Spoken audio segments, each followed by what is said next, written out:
So, kind of a sad video. I don't know how to start. I had my gallbladder removed about a year ago in October of 2020, not 2019. And I was really sick. I didn't want to do it.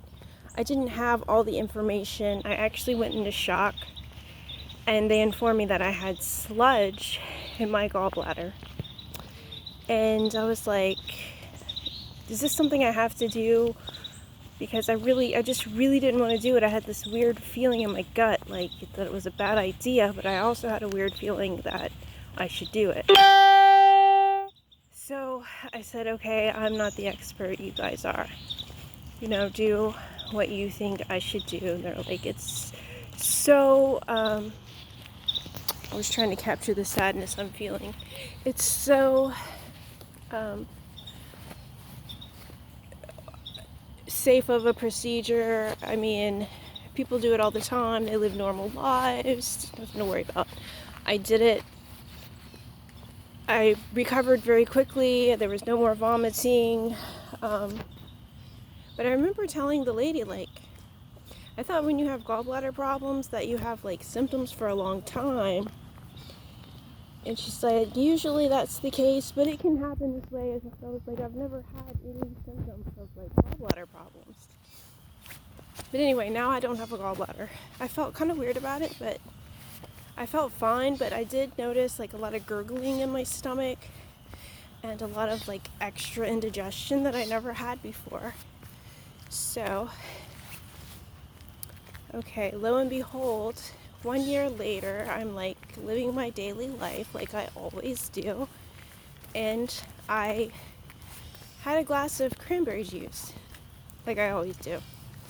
And I went to drink it, and I had this intense burning in my stomach. I was like, that's weird. It never does that. But whatever. I didn't think about it. Stomachs burn all the time. It's called indigestion. But it did feel extra specially. Oh, look. We have a four-wheeler coming our way. Dun, dun, dun, dun. That's what it's like to live in the country. That's what it's like to live in the country. Woohoo! Four-wheelers in the country. Anyhow, so a year later, like I said, I had this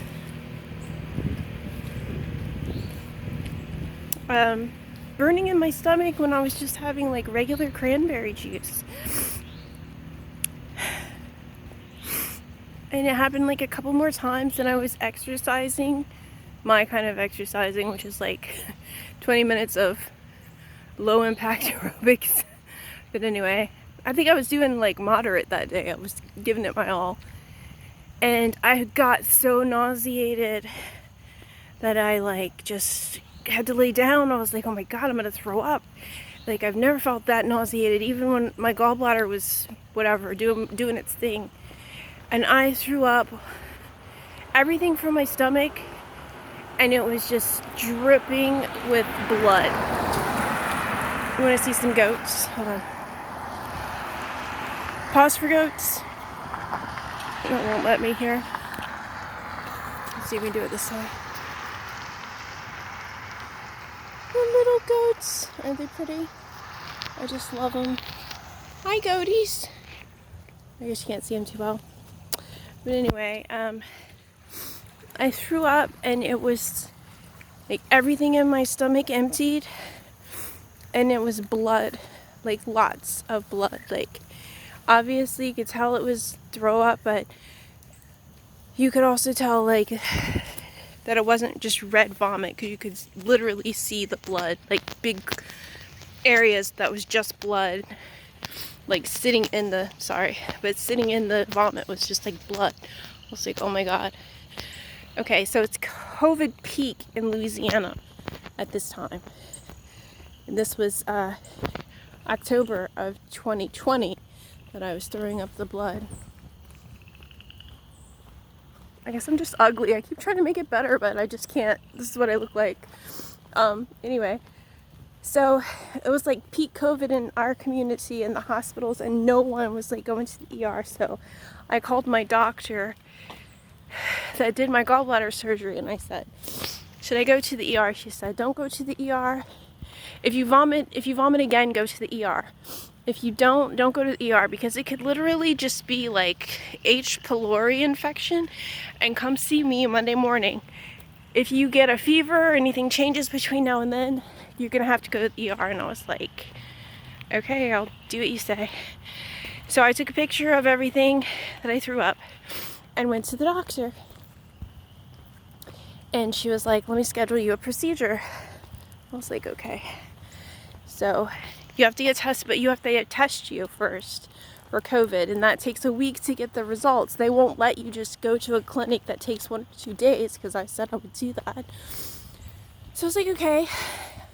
Week later, no, you don't have COVID. But what happens? The day I'm supposed to have the procedure, I can't breathe and I'm coughing. And in my mind, I have COVID because I had a fever, I had no taste, I couldn't smell, and I couldn't breathe. I couldn't walk. I was like, great. The day of my procedure, I have COVID. So I called and I said, let me reschedule for 3 weeks from now. And then, I guess if you're coughing that much, they're not going to do, basically that's what she said. They're not going to do the procedure anyway, whether it's COVID or not, but go get the COVID test. I said, okay, COVID's negative, but I'm still coughing, like coughing up a storm. So I would wait and wait and wait. And they're putting off procedures like forever. So she put me on pantoprazole, and then I'm like doing that, and I'm talking, and she's like, oh, okay, we'll start you on pantoprazole, and then from a couple weeks from now, you just go ahead and you go to the, who does that? This person just has to stop and blow their fucking cigarette smoke in my face and their freaking COVID. Oh, I was by their mailbox. I'm such a bitch. So they put me on pantoprazole. She said it will coat your stomach.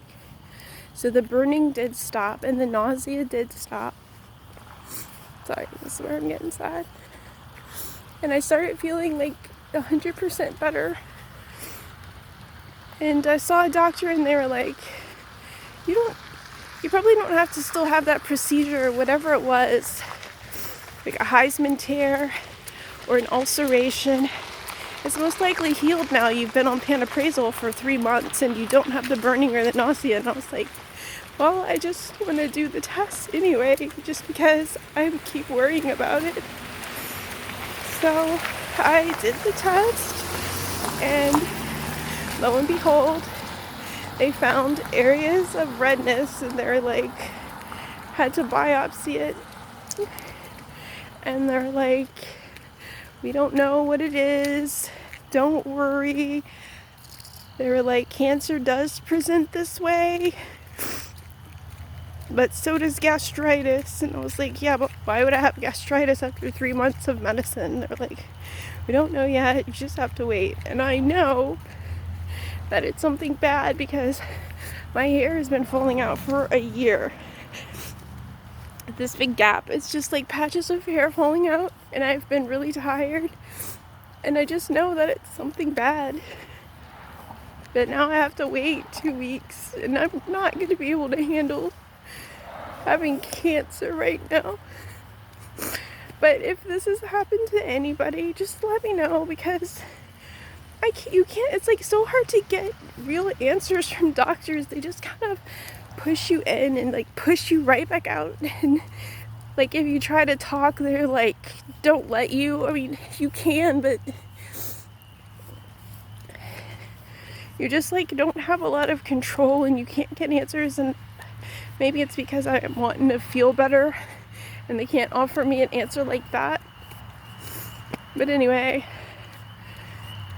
for some reason I have my whole entire stomach is full of red ulcers, but not ulcers, just ulcerations.